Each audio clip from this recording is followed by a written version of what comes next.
الحمدللہ رب العالمین والعاقبۃ للمتقین والأول والآخر والظاہر والباطن وهو بكل شيء عليم.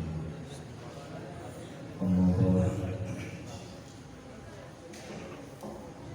أعوذ بالله من الشيطان الرجيم. بسم الله الرحمن الرحيم. هو الأول والآخر والظاهر والباطن وهو بكل شيء عليم. صدق الله مولانا العظيم وصدق رسوله النبي الكريم. قال الله تبارك وتعالى في شان حبيبه ومحبوبه مخبرا ومنذرا: إن الله وملائكته يصلون على النبي يا أيها الذين آمنوا صلوا عليه وسلموا تسليما. اللهم صل على سيدنا ومولانا محمد نبي الأمي وعلى آله وأصحابه وبارك وسلم. الصلاة والسلام عليك يا سيدنا رسول الله. الصلاة والسلام عليك يا سيدي يا حبيب الله. يا رسول الله انظر حالنا، يا رسول الله انظر حالنا، يا حبيب الله اسمع قالنا. إنني في بحر من مغرق خذ يدي ساحلنا أشقالنا. يا صاحب الجمال ويا سيد البشر، من وجهك المريض تقدم في القمر. لا يمكن السماء كما كان حقه بعد خدا بزرگی عیسائی مختصر. واجب الاحترام عزت و تکریم مسند اسٹیج پہ تشریف فرما مقتدر علماء اہل سنت، واجب الاحترام احباب محفل، حاضرین محفل، معززین علاقہ، السلام علیکم ورحمۃ اللہ وبرکاتہ. وسمیع کل یہ دعا ہے کہ مالک العزت، خالق عرش و سما، اللہ تبارک و تعالیٰ جل مجدہ الکریم اپنے عفو و کرم سے، اپنے فضل و کرم سے مالک العزت آج کی اس برکت پررونق بابکار پرخلوص محفل میلاد مصطفیٰ صلی اللہ علیہ وسلم کی تقریب حسن کو خلاق العزت اپنی بارگاہ ربوبیت میں شرف قبولیت عطا فرمائے. آپ احباب تشریف فرما ہے. اللہ تبارک و تعالیٰ کی رضا کو مقدم جان کے نبی رحمت صلی اللہ علیہ وسلم کے ذکر رحمت کو سننے کے لیے مالک العزت ہم سب کی حاضری کو اپنی بارگاہ ربوبیت میں قبول و منظور فرمائے. میں سب سے پہلے اس جامع مسجد کی انتظامیہ کا مشکور ہوں اور بالخصوص حاجی فقیر محمد صاحب دامت برکاتہ علیہ و دیگر تمام منتظمین، معاونین، متلقین، تمام احباب کا میں بہت مشکور ہوں کہ آج کی اس محفل حسن کے اندر احباب نے بندہ نچیز کو یاد فرمایا. اللہ تبارک و تعالیٰ یہ ذوق محبت، یہ ذوق عقیدت اللہ مجھے سلامت رکھے. میلاد پاک کے عنوان سے آج کی محفل کا انعقاد کیا گیا ہے. اسی عنوان سے کے ساتھ چند باتیں میں نے آپ کی سماعت میں نظر عرض کرنی ہے. دعا یہی ہے کہ میرا پاک رب میرے زبان پہ کلمت الحق جاری فرمائے. قرآن مجید فرقان حمید کے اندر اللہ تبارک و تعالیٰ نے حضور کی سیرت کے حسن کو بھی بیان فرمایا، نبی کی صورت کے حسن کو بھی بیان فرمایا گیا. ہمارے نبی امام الانبیاء حضور سرور کائنات صلی اللہ علیہ وسلم اپنی سیرت میں بھی نمایاں ہیں اور اپنی سیرت میں بھی، صورت میں بھی حضور مقام رکھتے ہیں، سیرت میں بھی حضور شان رکھتے ہیں. اللہ نے جو اپنے محبوب کو سیرت کا حسن عطا فرمایا، زمانہ نازواں ہے، اور اللہ نے جو اپنے محبوب کو صورت کا جمال عطا فرمایا، دنیا اس پہ بھی رشک کھاتی ہے۔ کائنات نازاں ہے حضور کی سیرت کے جمال پہ، کائنات نازاں ہے حضور کی صورت کے جمال پہ۔ میرے رب نے کلام مجید کے اندر حضور نبی رحمت صلی اللہ علیہ وسلم کی صورت اور حضور کی سیرت سے ریلیٹو متعلقہ اور مناسبت سے میرے رب نے بہت ساری آیات بینات کو نازل فرمایا۔ یہ جو آیت کریمہ میں نے پڑھی ہے کہ هو الأول والآخر والظاہر والباطن، یہ بھی آیت کریمہ در حقیقت حضور کی شان محبوبیت بھی میرے رب نے نازل فرمائی ہے۔ حقیقی طور پہ ازلی و ابدی اول ذات میرے رب کی ہے، یہ نقطہ سماعت فرما لیں کہیں ابہام باقی نہ رہے۔ ازلی اور ابدی ذات میرے رب کی ہے، وہ مخلوق نہیں ہے، وہ خالق ہے۔ جب اس نے خلقت کی ابتدا فرمائی، تخلیق کی ابتدا فرمائی، تو سب سے پہلے تخلیق میں سے جس چیز کو خلق کیا گیا، تخلیق کیا گیا، وہ ذات نور محمد مصطفیٰ۔ جس چیز کو تخلیق فرمایا گیا وہ خالق ہے، اس نے جس ذات کو تخلیق فرمایا وہ الاول، وہ اولیت والی جو شے ہے، جو ذات ہے، جو خاص نور ہے، وہ نور محمد مصطفیٰ صلی اللہ علیہ وسلم ہے۔ حضور اپنی خلقت میں مقام اولیت پہ فیض یاب ہے، حضور اپنی نبوت پہ مقام اولیت پہ فیض یاب ہے۔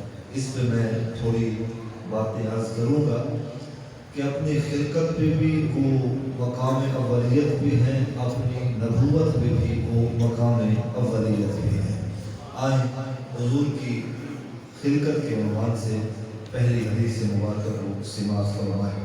حضرت جابر بن عبداللہ رضی اللہ تعالیٰ عنہ صحابی رسول ہیں، انہوں نے بارگاہ رسالت نواب صلی اللہ علیہ وسلم میں سوال کیا۔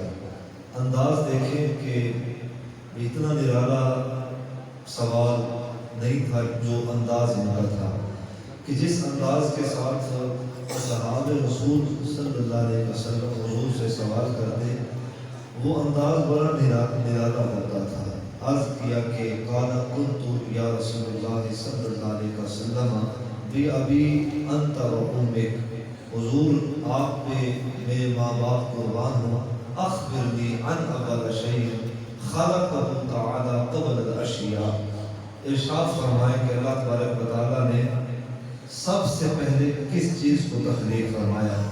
اب سوال تھا تو سیدھا سوال کر دیتے، میں اس حدیث کے پہلے الفاظ پہ عقیدہ سکھا رہا ہوں، عقیدہ بتا رہا ہوں، بلکہ دین بتا رہا ہوں کہ اصحاب رسول صلی اللہ علیہ وسلم سوال بڑا سادہ سا تھا، اگر براہ راست پوچھ لیتے قباحت نہیں تھی، تو انہوں نے اس رنگ کے ساتھ انداز کے ساتھ سوال کیا کہ بِأَبِي أَنْتَ وَأُمِّكَ، حضور آپ کی ذات حسن پہ، آپ کی ذات نبوت پہ ہمارے ماں باپ قربان جائیں۔ ارشاد فرما، یہ دین سکھایا جا رہا ہے، اگر کوئی سمجھے تو یہ دین ہے۔ اخبرنی عن اول شیء خلقہ تعالی قبل الاشیاء، تو نبی رحمت صلی اللہ علیہ وسلم کی جب بارگاہ رسالت نواب کے اندر سوال کیا گیا کہ حضور اللہ تبارک و تعالیٰ نے سب سے پہلے کس چیز کو تخلیق فرمایا، خلق فرمایا، تو جواب سنے نبی رحمت صلی اللہ علیہ وسلم نے جو جواب ارشاد فرمایا کہ یا جابر ان اللہ تعالی خلق قبل الاشیاء نور نبیہ من نورہ، فرمایا کہ اللہ تبارک و تعالیٰ نے سب سے پہلے اپنے نور میں سے نور محمد مصطفیٰ کو تخلیق فرمایا۔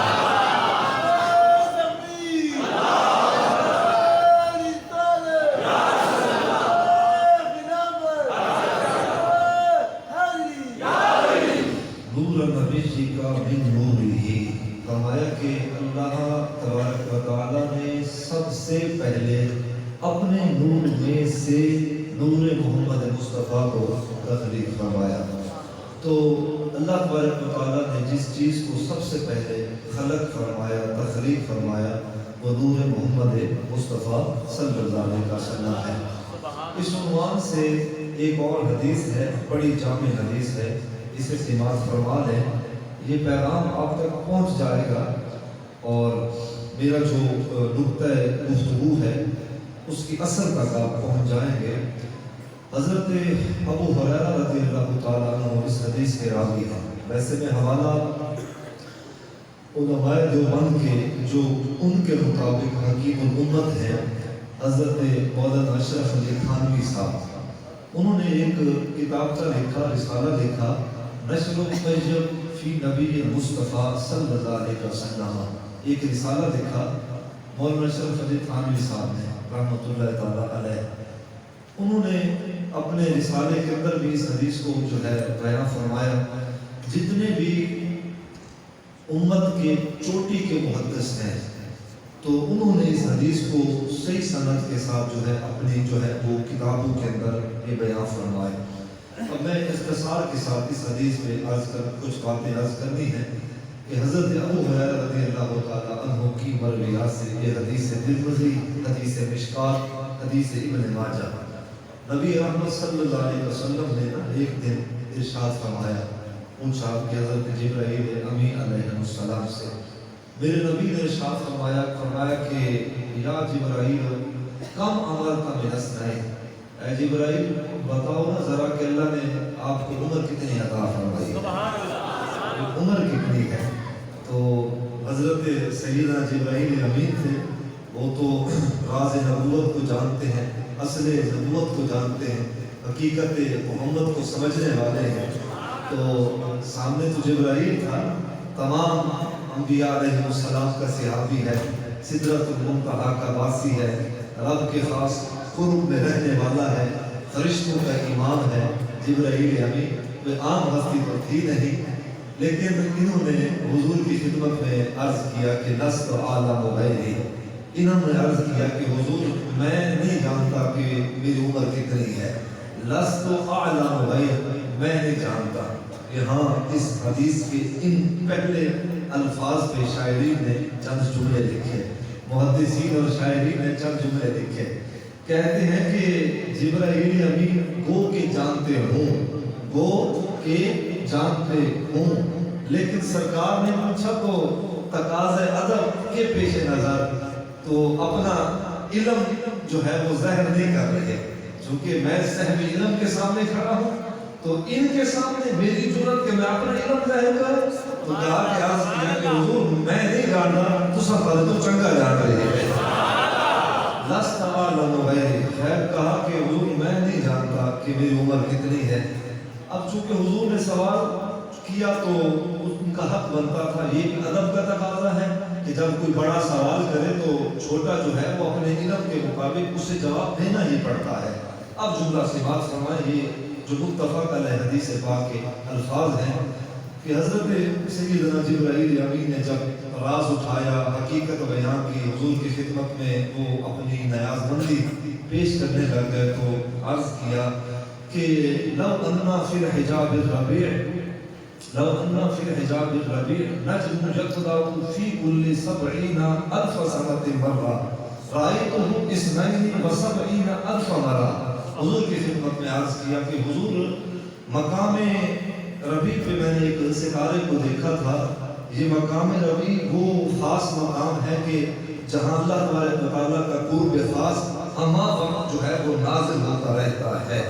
تو کہا کہ اس مقام ربیع میں، اس پہ تھوڑا تفکر دیں، توجہ دیں، فکر اپنے اندر ڈالیں کہ اس مقام ربیع میں حضور ایک ستارے کو میں نے دیکھا تھا کہ وہ ستارہ 70 سال کے بعد ایک دفعہ طلوع ہوتا تھا، اور اس ستارے کو میں نے 72,000 سال دفعہ دیکھا۔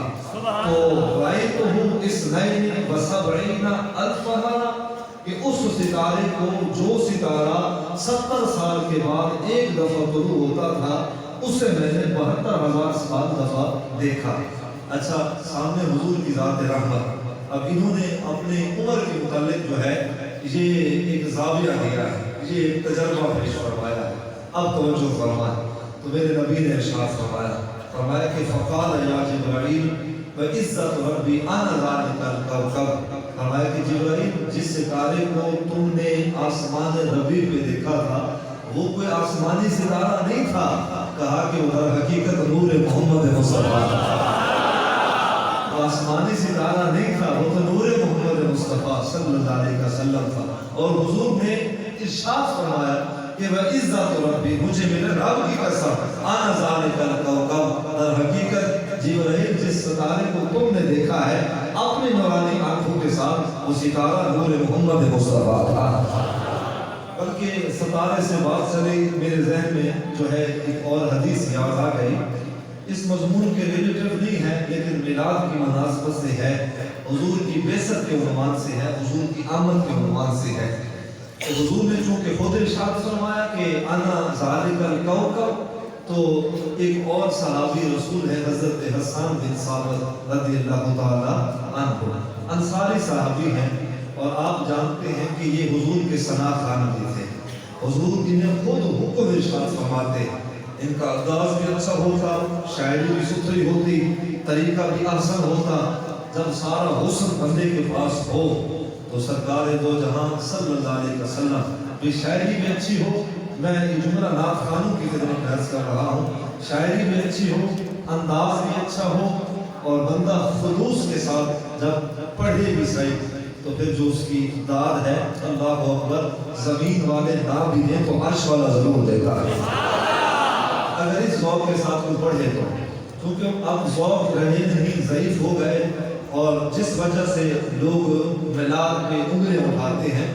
تو خیر میرا اشارہ بہت سارے لوگوں کے سینوں تک پہنچ گیا. اب ذرا سی بات فرمائیں.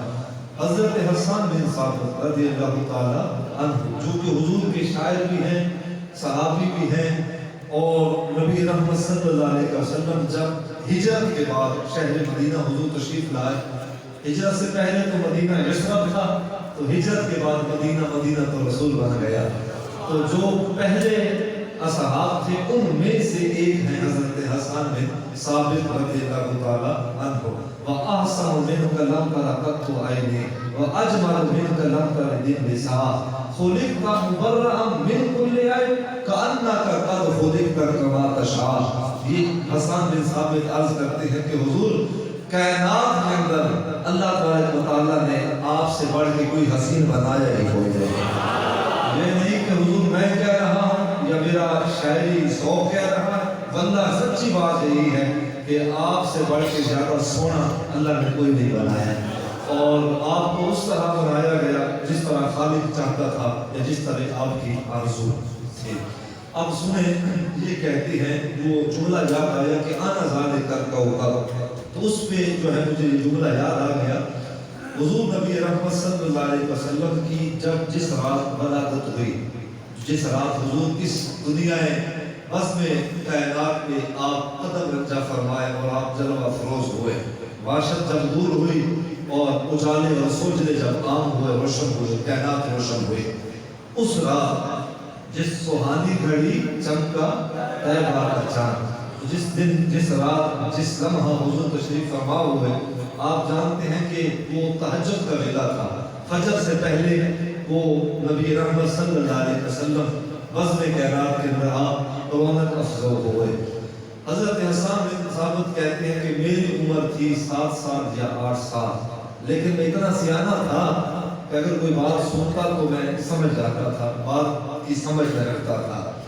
کہتے ہیں کہ جب حضور اس کائنات پہ جلوہ افروز ہوئے تو شہر مدینہ کے اندر ایک شخص جس کا تعلق مذہب یہود سے تھا، جو یہود سے تھا، وہ مدینہ کی ایک اونچی پہاڑی پہ کھڑے ہو کے اس نے ندا دی. ندا کیا دی؟ قد طلع النجم، قد طلع النجم یوم احمد الذی یعلد بہ ہذہ اللیل. اس نے، یہودی نے صدا دی کہ آج کی رات وہ نبی تشریف فرما ہو چکا ہے جس کی بشارت سابقہ انبیاء علیہ السلام نے دی تھی. وہ نبی تشریف فرما قد طلع النجم، تو اس نے ستارہ دیکھا، تو اس نے اس انداز کے ساتھ حضور کے بارے جو ہے بشارت دی اور خبر دی تو کہا کہ وہ نبی تشریف فرما ہو چکا ہے احمد الذی یعبد بہ ھذہ اللیل، جس کا نام آسمان پہ ہم نے احمد رکھا ہے اور جس کا نام فرش والوں میں محمد بنا ہوا ہے۔ تو کہا کہ وہ نبی جلوہ افروز ہو چکے ہیں۔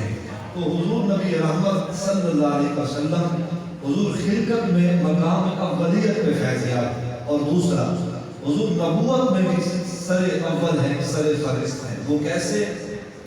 یہ اس طرح کا مشکل سوال نہیں ہے کہ انسان نہ سمجھے، بلکہ امت اس بات پہ بھی متفق ہے کہ نبی رحمت صلی اللہ علیہ وسلم کو سب سے پہلے نبوت عطا کی گئی، اور حضور کی ہی وجہ سے، حضور کی ہی نبوت کی ہی وجہ سے دیگر انبیاء علیہ السلام کو اللہ نے نبوت عطا فرمائی۔ اس میں معروف حدیث کو سماعت فرمائے۔ حضرت ابو ہریرہ رضی اللہ تعالیٰ عنہ نے عرض کیا کہ متا وجبت لک النبوہ، حالانکہ یہ سوال کر رہے ہیں، سوال بنتا تو نہیں تھا کہ بندہ ان سے پوچھے کہ ابو ہریرہ کیا آپ کو نہیں پتا آپ کے سامنے مکہ پاک کے اندر جبل ابو قبیس کی پہاڑی پہ حضور نے چڑھ کے اعلان نبوت فرمایا؟ کہ میاں تے کو کوئی نہیں پتا کہ شہر مکہ دے اندر جبل ابو قبیس کی پہاڑی پہ چڑھ کے حضور نے اعلان نبوت فرمایا؟ تو اعلان نبوت بھی فرمایا اور یہ لوگ حضور پہ ایمان بھی لائے، تو ابو ہریرہ کیوں سوال کر رہے ہیں؟ تو سوال نہیں بنتا، لیکن ہمیں جو ہے وہ دین سکھایا جا رہا ہے۔ گو کہ ابو ہریرہ جانتے ہیں کہ اللہ تبارک و تعالیٰ کے نبی سب سے پہلے نبوت انہیں دی گئی ہے، لیکن اس کے باوجود بھی یہ اپنے بارے دسنا چاہیں کہ سونا اسا کچھ بھی نہیں جانتے، جو کچھ بھی جانتے ہو تسا جانتے ہو۔ متا وجبت لک النبوہ، تو انہوں نے سوال کیا، یہ بھی حدیث متفق علیہ۔ تو جب انہوں نے سوال کیا تو حضور نے جو ہے وہ جواب ارشاد فرمایا، فرمایا کہ وقال یا آدم بین الروح والجسد، فرمایا کہ میں اس وقت بھی نبی تھا، اس وقت بھی نبی تھا کہ جب حضرت آدم نبی علیہ السلام کو ان کے جسم کے اندر ابھی روح نہیں ڈالی گئی تھی، تو کہا میں اس سے قبل بھی پہلے بھی نبی تھا۔ تو کہیں پہ ارشاد فرمایا کہ بین الروح والجسد بین الماء والطین، تو کہیں پہ ارشاد فرمایا کہ آدم نبی علیہ السلام پانی اور مٹی کے درمیان تھے، اس سے قبل بھی میں نبی تھا۔ تو یہاں ارشاد فرمایا کہ حضرت آدم نبی علیہ السلام کو ابھی ان کے بابرکت اور مبارک جسم کے اندر ان کی مبارک روح نہیں ڈالی گئی، تو میں اس سے بھی پہلے جو اللہ تبارک و تعالیٰ کی طرف سے اللہ نے مجھے نبوت عطا فرما دی تھی۔ تو نبوت کے اندر بھی آپ جو ہے مقام اولیت بھی ہے، بے شک آپ کے آخر کے اندر ہے، یہ سمجھنے کی بات ہے۔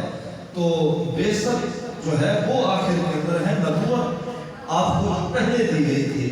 تو اس عنوان سے جو ہے بڑی گفتگو کی جا سکتی ہے، لیکن میں آپ کی خدمت کے اندر جو ہے وہ ذوق والی میں نے باتیں عرض کرنی ہے کہ حضور اول بھی ہیں، نبوت کے اندر خلقت کے اندر بھی اول ہیں۔ اسی طرح تیسرا پہلو، حضور اپنے ذکر کے اندر بھی مقام اولیت پہ فیض یاب ہے۔ یہ بڑا خوبصورت پہلو ہے کہ مقام ذکر کے اندر آپ سوچیں کہ جب کائنات کی کوئی شے نہ تھی، وہ ذات تو تھی نا کہ جو ازلی بھی ہے، جو ابدی بھی ہے، تو وہ اگر ہے بالیقین ہے تو پھر جو ہے اگر وہ ہے تو اس نے ذکر بھی کیا ہوگا، کیونکہ اس نے کہا کہ ان اللہ وملائکتہ یصلون علی النبی، اس نے کہا کہ میں اپنے نبی کی ذات پہ درود اور سلام پڑھتا ہوں اور بھیجتا ہوں اپنی شان کے مطابق۔ تو سوچیں کہ جب کوئی شے نہیں تھی، حضور کا ذکر اس وقت بھی خالق کر رہا تھا، خالق اس وقت بھی اپنی شان کے مطابق اپنے محبوب کا ذکر کر رہا تھا۔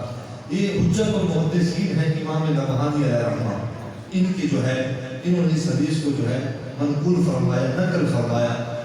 کہتے ہیں کہ جب حضرت سیدنا آدم نبی علیہ السلام کو اللہ تبارک و تعالیٰ نے اپنے خاص دست قدرت سے تخلیق فرمایا، تو حضرت آدم نبی علیہ السلام کی خلقت عام انسانوں جیسی نہیں ہے کہ جس طرح عام انسان جو ہے وہ سلسلہ اور جو ہے وہ ایک نطفے سے بنائے گئے اور خون جو ہے وہ دوسری شکل جب اپنا لے اور پھر اللہ کے حکم سے وہ دوسری شکل جو ہے اندر وہ جب وہ حرکت کرے تو پھر انسان کا جو ہے پہلا سلسلہ شروع ہوتا ہے۔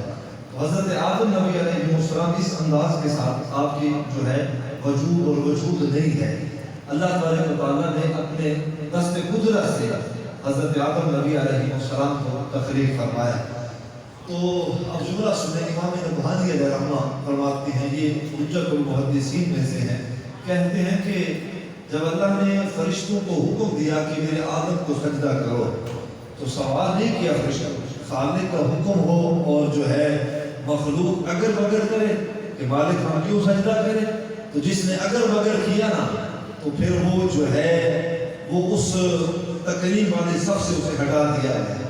عزت جہاں ملتی تھی، محبت جہاں ملتی تھی، شفقت جہاں ملتی تھی، قرب خاص جہاں نصیب ہوتا تھا تو وہاں سے ہٹا دیا گیا۔ جس نے اگر بگر کیا تو خیر جملہ سماعت فرمائیں کہ اللہ تبارک و تعالیٰ کی طرف کی ذات کی طرف سے جب حکم ملا تو تمام ملائکہ نے سجدہ کیا۔ تو کہتے ہیں کہ وہ سجدہ در حقیقت سامنے حضرت آدم تھے، لیکن وہ در حقیقت نور محمد مصطفیٰ کو سجدہ کیا جا رہا ہے۔ اس پہ کہتے ہیں کہ اس وقت حضرت سیدنا آدم نبی علیہ السلام کی بابرکت اور مبارک پیشانی کے اندر نور محمد مصطفیٰ داخل ہو چکا تھا۔ تو فرشتوں کو تعارف کروایا گیا کہ آدم کو سجدہ تو ضرور کیا جا رہا ہے، اس آدم کی جو اصل ہے، جو حقیقت ہے، جو باطن کی کیفیت ہے، وہ یہ ہے کہ اس کے اندر نور محمد مصطفیٰ جو ہے وہ داخل ہو چکا ہے۔ اللہ تعالیٰ نے فرشتوں کے سامنے حضور نبی رحمت صلی اللہ علیہ وسلم کے ذات، حضور کے نور اور حضور کے ذکر کی جو ہے اس انداز کے ساتھ میرے رب نے تقریب بیان فرمایا، پروٹوکول بیان فرمایا۔ اس عنوان سے ایک اور حدیث مبارکہ ہے، سماعت فرمائیں۔ قرآن مجید کی ایک آیت ہے کہ فَخُذْ مَا آتَيْتُكَ وَكُن مِّنَ الشَّاكِرِينَ، یہ قرآن کی آیت ہے۔ اس کی تفسیر کے اندر حضرت عبداللہ بن عباس رضی اللہ تعالیٰ عنہ انہوں نے اس حدیث کو جو ہے ساتھ ملایا، اور یہ حدیث بڑی معروف ہے۔ ہوا کچھ یوں کہ جب حضرت سیدنا موسیٰ نبی علیہ السلام مقام کوہ طور پہ پہنچے، کس لیے پہنچے؟ قرآن نے وہ مقصد بھی بیان فرمایا، اللہ تبارک و تعالیٰ نے یاد فرمایا ہم کلامی کے لیے۔ تو وہ جو مدتوں کی آرزو تھی آج جو ہے وہ پوری ہوئی، مالک کی قرب خاص میں پہنچے، طور کے مقام پہ پہنچے تو وہاں پہ میرے رب نے اپنی شان کے مطابق اپنے قریب سے جو ہے وہ گفتگو فرمایا۔ اس بات پہ بڑے خوش ہوئے حضرت سیدنا موسیٰ نبی علیہ السلام۔ یاد رکھیں تمام انبیاء علیہ السلام جو ہے وہ شان رکھتے ہیں، مقام رکھتے ہیں، یوں تو سارے نبی محترم ہیں مگر سرور انبیاء تیری کیا بات ہے۔ اور قرآن نے بھی کہا ہے، قرآن نے بھی کہا ہے کہ وہ تمام انبیاء و مرسلین کو اللہ تبارک و تعالیٰ نے شانیں دی ہیں کہ تلک الرسل فضلنا بعضهم علی بعض، کہ بعض کو بعض میں فضیلت دی گئی ہے۔ اللہ اکبر۔ مفسرین فرماتے ہیں کہ بعض کو بعض میں فضیلت دی گئی ہے، یہ جو بعض ہیں ان میں حضور کی ذات نہیں ہے، دیگر انبیاء کو دیگر پہ فضیلت دی گئی ہے۔ حضور نبی رحمت صلی اللہ علیہ وسلم تو پہلے ان پہ فضیلت رکھنے والے ہیں۔ یہ نقطہ میں علماء کی خدمت میں عرض کر گیا ہوں، پھر سن لیں کہ یہ جو بعض کو بعض میں فضیلت دی گئی ہے، بعض میں بعض ہیں اور حضور نہیں ہے، مفسرین کہتے ہیں کہ نبی رحمت صلی اللہ علیہ وسلم ان پہ پہلے ہی فضیلت رکھتے ہیں۔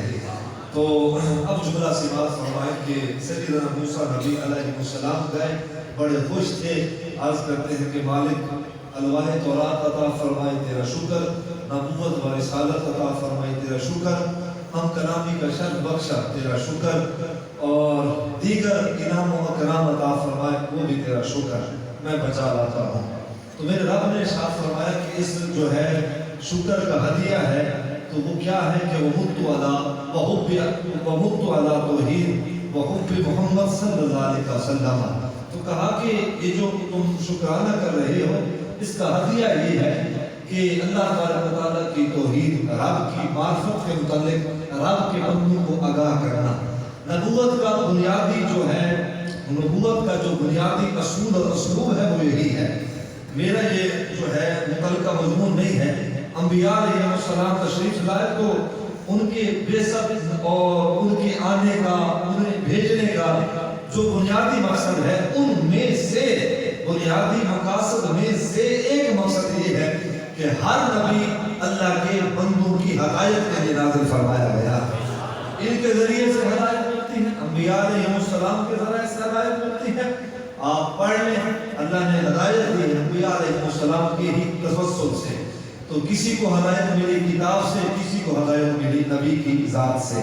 تو خیر جملہ سی بات فرمائیں تو کہا کہ وَمُتُّ عَلَىٰ توحید، اللہ کی توحید کو بیان کرنا. توحید کو اگر دو لفظوں میں جو ہے بیان کرنا ہو تو میں سادہ یہ جب کہوں گا کہ وہ اپنی ذات اور صفات کے اندر یکتا ہے، وہ وحدہ لا شریک ہے، اس کا کوئی شریک نہیں ہے.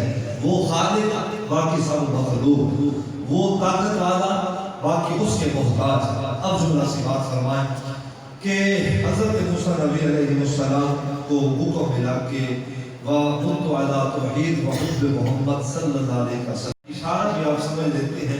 فقیر سید کے اس جملے کو سن لیں، اس پہ پھر مجھ سے بننے کی کوشش کریں. وقت بڑا نازک ہے، دیکھ لیں کہ جس حالات سے ہم گزر رہے ہیں آپ کے سامنے ہے. فرقہ ولیت عام ہے، نصرانیت عام ہے، تعصب عام ہے. ہم ایک دوسرے کو قبول نہیں کرتے. ہر بندہ اپنے آپ کو جو ہے وہ دین کا جو ہے وہ بہتر سمجھتا ہے کہ میں بہتر جو ہے میں دین کو جانتا ہوں، سمجھتا ہوں. لیکن جملہ سے بات فرما، جب سوال کیا نا تو یہاں اس لفظ پہ محدثین نے لکھا، جمہور مفسرین محدثین اور شاعرین نے کہا کہ باقاعدہ طور پہ حضرت سیدنا موسیٰ نبی علیہ السلام نے عرض کیا کہ مالک بتا تو صحیح کہ تیرے محبوب کی محبت کا حق جو ہے وہ کیا ہے. تو بتا تو صحیح نا بھئی تیرے محبوب کی جو محبت کا حق ہے وہ کیا ہے. تو میرے پاک رب نے جو ارشاد فرمایا، حضور نبی رحمت صلی اللہ علیہ وسلم کے ذکر کے متعلق ارشاد فرمایا، حضور کے تعارف کے متعلق ارشاد فرمایا کہ اے کلیم پاک رب بھی اپنے محبوب سے اس طرح پیار کرتا ہے. تو وہ کیا کس طرح پیار کرتا ہے؟ کہا کہ اللہ تبارک و تعالیٰ نور محمد مصطفیٰ پہ درود بھی پڑھتا ہے، سلام بھی پیش کرتا ہے. نور محمد مصطفیٰ صلی اللہ علیہ وسلم درود بھی پڑھتا ہے، سلام بھی پیش کرتا ہے.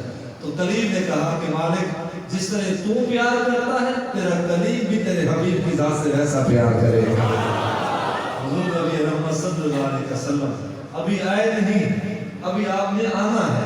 بلکہ مجھے یہاں درود کی فضیلت پہ ایک جملہ یاد آ گیا. وہ حدیث بڑی معروف ہے، حدیث ویسے مسلم کی ہے. حضرت جابر بن سامرہ رضی اللہ تعالیٰ عنہ اس حدیث کے راوی ہیں. عام طور پہ عام لوگوں نے یہی سمجھا ہے، میں تنقید نہیں کر رہا، نہ ہی میرا اس طرح کا مزاج ہے. عام طور پہ عام لوگوں نے یہی سمجھا ہے کہ اعلان نبوت سے پہلے حضور ہم جیسے عام بشر تھے اور نبی رحمت صلی اللہ علیہ وسلم جو ہے ان کی وہی حیثیت تھی کہ جو عام انسان اور عام بشر کی حیثیت اب ہے. اب جملہ سے بات فرمائیں. حضرت جابر بن سامرہ رضی اللہ تعالیٰ عنہ یہ راوی ہے حدیث مسلم کے. حضور نے ارشاد فرمایا، یہ جملہ ہے فضیلت درود پہ، درود کی فضیلت پہ ہے. اور حضور نبی رحمت صلی اللہ علیہ وسلم نے ارشاد فرمایا کہ انی اعرف لحجرا بمکہ کان یسلم قبل علی ان الباسا. فرمایا کہ اے جابر، وہ حضور نے اپنے جو ہے ماضی کے متعلق ارشاد فرمایا کہ اے جابر جب ہم مکہ پاک کے اطراف سے گزرتے تو مکہ پاک کے اندر ایک پہاڑ تھا، پہاڑ کے اندر ایک پتھر تھا. پتھر جو ہے حضور کو دیکھ کے اعلان نبوت سے پہلے، اعلان نبوت سے قبل، ابھی اعلان نبوت نہیں فرمایا، آپ کا حکم نہیں ملا، تو کہا کہ وہ مکہ پاک کے پہاڑ میں سے ایک پتھر تھا تو جو ہمیں پہچان کے ہماری ذات پہ جو سلام پڑھا کرتا تھا. حضور نے پتہ کیا ارشاد فرمایا کہ اے جابر اس پتھر کو اللہ کے نبی آج بھی پہچانتے ہیں. تو یاد اعلان نبوت سے قبل پتھر سلام پڑھیں اور اپنی نوکری پیش کریں اور اپنی جو ہے غلامی اپنے انداز اور رنگ میں بیان کریں. تو جس بندے نے حضور کا کلمہ پڑھا ہے اس کا تو زیادہ حق بنتا ہے کہ حضور سے اپنی غلامی اور محبت کا اظہار کریں. تو حضرت سیدنا موسیٰ نبی علیہ السلام نے عرض کیا کہ جس طرح مالک تو پیار کرتا ہے وہ حبی علی محمد صلی اللہ علیہ وسلم، تیرا کلیم بھی تیرے حبیب کی ذات سے ویسا پیار کرے گا. یہ ہے حضور کا ذکر جسے اللہ نے جو ہے بلندی عطا فرمایا. قرآن مجید کے اندر بھی تو ارشاد فرمایا نا کہ محبوب آپ سے وعدہ آپ کے ذکر کو آپ کے رب نے جو ہے وہ بلند ہی کر دینا ہے. یہ ذکر کبھی گھٹے گا نہیں. بڑی بڑی تحریکیں لوگوں نے چلائیں، بڑے جناب تقریر کے زور پہ تحریر کے زور پہ بڑے جتن کیے گئے. میں تنقید نہیں کر رہا اور نہ ہی مجھے کچھ ملنا ہے تنقید کر کے، لیکن جملہ سنیں، زور بڑا لگایا گیا، لگایا بھی جا رہا ہے، لگاتے بھی رہیں گے. لیکن یاد رکھیں اللہ تبارک و تعالیٰ کے یہی وعدہ ہے. آیت کریمہ تو بڑی معروف ہے نا کہ وَرَفَعْنَا لَكَ ذِكْرَكَ. محبوب ہر شے ہٹ سکتی ہے لیکن آپ کے رب کا آپ سے وعدہ ہے آپ کا ذکر کبھی نہیں گھٹے گا. تو خیر ہم اپنے انداز کو بہتر کر لیں. میں اصلاح پسند ہوں کہ انداز کو بہتر کر لیں. جو خرافات ہیں جو رسومات ہیں اسے نکال لیں. تو باقی میلاد کے محفل کرنا جائز بھی ہے اور یہ عمل حضور کی ذات کو بڑا پسند ہے. عصر اصحاب سے ہے. اصحاب رسول صلی اللہ علیہ وسلم کا یہ ذوق بھی ہوتا، یہ شوق بھی ہوتا کیا کہ جب بھی انہیں فراغت ملتی نماز اور قرآن کی تلاوت سے، جملہ سن لیں، نماز اور قرآن کی تلاوت سے جب بھی وہ فارغ ہوتے کسی نہ کسی نبی کا ذکر وہ اپنی زبان حال سے کیا کرتے تھے. تو حضور اپنے ذکر کے اندر جو ہے اپنی شان کے اندر جو ہے حضور مقام اولیت پہ، خلقت کے اندر بھی مقام اولیت، نورانیت کے اندر بھی مقام اولیت اور نبوت کے اندر بھی مقام اولیت، اس عنوان سے کہ هو الاول والآخر. وقت جو میرا ہے وہ تقریباً ہو چکا ہے. اس بھی ایک حدیث سے بات فرمائیں. جمہور علماء مفسرین نے یہاں کہا کہ آخر سے مراد کیا؟ اول سے مراد تو حضور کا نور ہے، آخر سے مراد کیا؟ تو جملہ سن لیں. یہ اس میلاد کا مقصد بیان کر رہا ہوں. جس طرح آج دنیا اسلام پہ قد رہنے لگا رہا، اسلام پہ جو ہے فوکس کر کے اور اسلام کی جو خوبصورت جو پہلو ہیں انہیں کمزور کرنے کی کوشش کی جا رہی ہے اغیار کی طرف سے، دنیا کی طرف سے. تو یہ ہم نے میلاد کی محافل کے ذریعے سے دنیا کو پیغام دینا ہے کہ اللہ اکبر کہ ہم اپنے نبی کی ناموس پہ آج بھی پہرہ دار ہیں اور مرتے دم تک ہم اپنے نبی کی ناموس پہ پہرے دار رہتے ہیں. ہم مر سکتے ہیں، کر سکتے ہیں، یہ نہ سمجھے کہ لفظ ہے. اللہ